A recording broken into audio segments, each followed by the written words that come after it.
Assalamualaikum warahmatullahi wabarakatuh. Alhamdulillah, sama-sama kita merafakkan kesyukuran kepada Allah Subhanahu wa taala dapat kita bertemu kembali dalam program kita iaitu Sembang Santai, dan pada ketika ini kita bawakan satu tajuk, itu berkenaan tentang ajwa ajwa. Baik. Jadi tentang ajwa ini, sahabat-sahabat yang dirahmati oleh Allah Subhanahu wa taala, dia bukan nama orang, melainkan ia adalah kurma yang merupakan salah satu produk yang dikeluarkan oleh galeri ilmu. Baik, sahabat-sahabat yang dirahmati oleh Allah Subhanahu wa taala. Jadi kita sembang santai kan, kita perhatikan dekat depan ni ada 3 bungkus produk yang dikeluarkan oleh galeri ilmu pada ketika ini sempena menyambut kedatangan bulan Ramadan yang mulia, iaitu kita menyediakan yang namanya kurma ajwa. Sebelum kita sembang lebih panjang lagi kan, kita tengok dulu, kalau kita sebut tentang kurma kan, kebiasaannya kita dah tahu kurma ni adalah salah satu buah-buahan yang memang khas datang daripada jazirah ataupun daripada tanah Arab, dan memang sepanjang bulan Ramadan permintaan kurma akan sentiasa meningkat dan naik, dan ini juga berlaku di seluruh negara, khususnya negara yang ramai umat Islam. Jadi permintaan kurma pada bulan Ramadan akan sentiasa naik. Kenapa? Pada bulan Ramadan kita melaksanakan yang namanya salah satu ibadah yang khusus yang kita lakukan dalam bulan Ramadan, iaitu ibadah puasa. Jadi untuk kita sembang-sembang santailah pada tengah hari ini kan, kita tengok sikit apa kelebihan kurma ni kalau kita bandingkan dengan buah-buahan yang lain, ataupun kita bandingkan dengan makanan-makanan yang lain.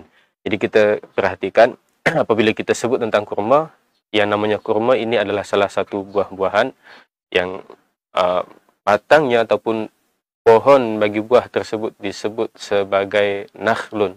Kan? Kalau kita sebut istilah nakhlun, bahasa Arab, nakhlun itu adalah pohon ataupun pokok bagi buah kurma tersebut. Dan buah kurma ni kalau dalam bahasa Arabnya biasa disebut sebagai tamar.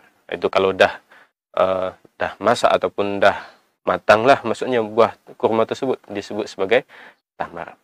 Maka di samping itu ada beberapa pendapat ulama berkenaan tentang buah tamar ataupun kurma ini.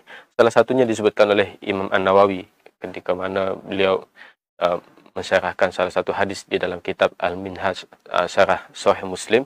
Beliau, iaitu Al-Imam An-Nawawi, menyebutkan bahawa kurma ni sangat banyak jenisnya, dan beliau menyebutkan lebih kurang ada 200 jenis kurma di Madinah khususnya. Itu dekat Madinah sahaja. Lebih kurang ada 200 jenis kurma. Dan di samping itu berkenaan tentang yang namanya kelebihan ataupun fadilat apabila kita memakan buah kurma kan. Di samping kita ada kelebihan yang telah disebutkan oleh baginda Nabi Muhammad sallallahu alaihi wasallam, di sana juga ada kelebihan-kelebihan yang lain yang kita boleh lihat dari sudut kesihatan. Dan antaranya disebutkan ada 12 khasiat yang dimiliki oleh buah kurma. Ini disebutkan dalam satu artikel yang dikeluarkan oleh rootofscience.com kan. Dalam website tersebut disebutkan lebih kurang ada 12 kelebihan apabila kita memakan buah kurma. Antaranya yang pertama apa dia?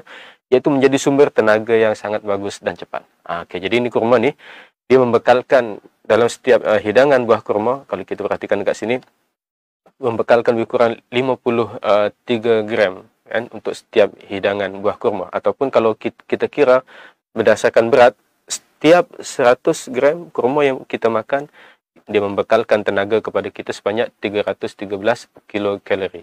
Maka sebab tu kalau kita berpuasa kan, pagi sahur tak sempat nak masak, contohnya terbangun lewat ke, maka kita boleh memakan buah kurma. Cukuplah kalau kita makan buah kurma sama ada 3 biji, ataupun kalau kita nak makan 7 biji kan, itu pun boleh membekalkan tenaga pada kita sepanjang kita berpuasa sepanjang hari tersebut kan. Ini yang pertama.